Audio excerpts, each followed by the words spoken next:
ဟောဒီတစ်ဆက်တော့ကိုတတိယယုံလေးနဲ့တင်မဲ့ကောင်းကင်မှာတောင်မှပဲထောက်တိယဆိုတာရနိုင်ပါတယ်ကောင်းကင်ဆိုတာထောက်တိယမှာရှိမှမရှိတာလေ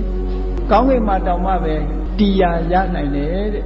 မြေကြီးပေါ်မှာယတ္တိယရတယ်လို့ပဲကောင်းကင်ပြင်မှာလည်းပဲယတ္တိယကိုရနိုင်ပါတယ်လို့မတော်တဆအမြင့်ကလိမ့်ကြလာတဲ့အန္တရာယ်တွေကျုံလာလို့ရှိရင်ဟောဒီတစ်ဆက်တော့ကိုအမှတ်ရလိုက်တာနဲ့တပြိုင်နက်ထိုပုဂ္ဂိုလ်ဟာအောက်ထီအောင်မကြဘူးတဲ့အန္တရာယ်ကာကွယ်ပြီးသားဖြစ်သွားတယ်လို့ဒီလိုဆိုတာပေါ့အဲ့တော့လိမ်မြန်နဲ့ခရီးသွားတဲ့ပုဂ္ဂိုလ်တွေလည်းတစ်ဆက်တော့ကိုနှလုံးသွင်းပြီးတော့ရွတ်ဝါသွားတဲ့နာပေါ့ကောင်းကင်ကနေခရီးသွားတဲ့ပုဂ္ဂိုလ်တွေတစ်ဆက်တော့ကိုအာယုံပြုတ်တိုက်တယ်ရွတ်ဖတ်ထိုက်တယ်ပေါ့တီဟိုကျွန်းမှာဒီကဝါပိဆိုတဲ့စေတီတော်ကြီးတစ်ဆူရှိတယ်အဲ့ဒီစေတီတော်ကြီးကိုတန်ရှင်းရေးလုပ်ပြီးတော့စေတီပေါ်တက်ပြီးထုံးသင်္ကန်းကတ်တယ်ပေါ့အဲ့ဒါလိုကတ်တဲ့ခြေကျော်လက်ချော်ကြရဟန်းတော်လေးတစ်ပါးဟာ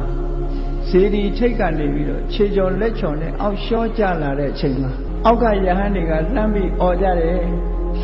ဘလို့မှမတတ်နိုင်တော့တစ်ဆက်တော့ကိုအာယုံပြုတ်လိုက်တစ်ဆက်တော့ကိုအာယုံပြုတ်လိုက်လို့ဆိုတော့အဲ့ဒီကိုတော်ကတစ်ဆက်ကပရိတ္တံမန္တခတုတစ်ဆက်ကပရိတ္တိကျွန်ုပ်ကိုစောင့်ရှောက်ပါစေလို့လဲဆိုလိုက်ရောစေတီတဲကအုတ်ချက်ကြီးနှစ်ချက်ဟာအလိုလိုထွက်လာပြီးတော့ဒီကိုယ်တော်ရဲ့ခြေထောက်အောက်မှာခံပြီးသားဖြစ်သွားတယ်ဒီလိုဆိုတာကောင်းကင်ကရှောကြလာတဲ့ပုဂ္ဂိုလ်တောင်မှပဲဖရာဘော်ကနေအောက်လိမ့်ကြလာတဲ့ပုဂ္ဂိုလ်တောင်မှပဲဖရာတွေကအုတ်ချက်နှစ်ခုကဒါတကယ်ထွက်လာတာလားသူ့အတွက်အကာအကွယ်ဖြစ်သွားတာလားဆိုတာတော့ပြောလို့မရဘူးပေါ့နော်အဲ့လိုသူ့အတွက်ခြေထောက်နင်းလို့ရတဲ့အရာတစ်ခုဟာခြေထောက်အောက်ကလာခံတဲ့အတွက်ကြောင့်သူဟာစေတီတော်ကလိမ့်ကြပြီးတော့အသက်ဆုံးရှုံးခြင်းမှတွတ်ပြောင်းသွားတယ်ဘေးရအန္တရာယ်ကြီးကင်းသွားတယ်လို့သူပြောတယ်အဲ့ဒါကိုရည်ရွယ်ပြီးတော့ဒီစကားကိုဆိုတာယတ္တာနုတ္တရဏေနာပိအနုတ္တရဏဆိုတာအမှတ်ရအောင်မေ့ဒီတစ်စက်ကသုတ်လေးကိုအမှတ်ရယုံလေးနဲ့ဆိုတာရွတ်တာမဟုတ်သေးဘူး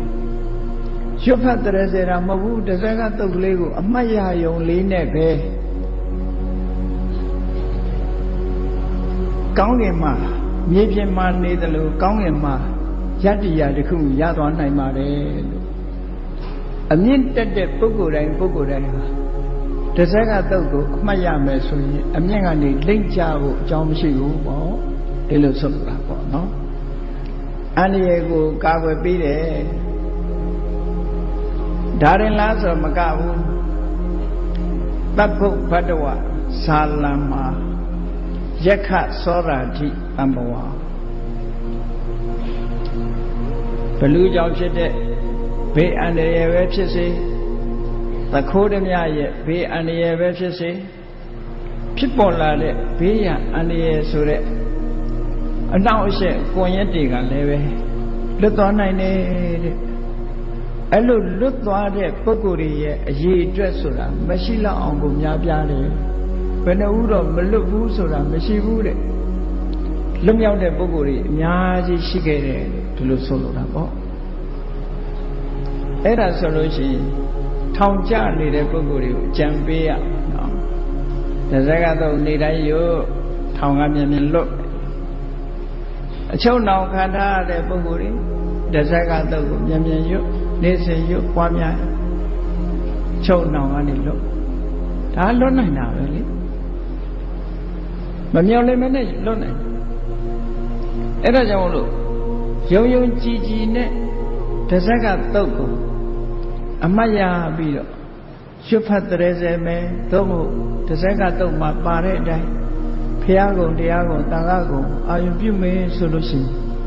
ဘေးရအန္တရာယ်တွေကလွတ်မြောက်နိုင်တာတော့သိချပါပဲ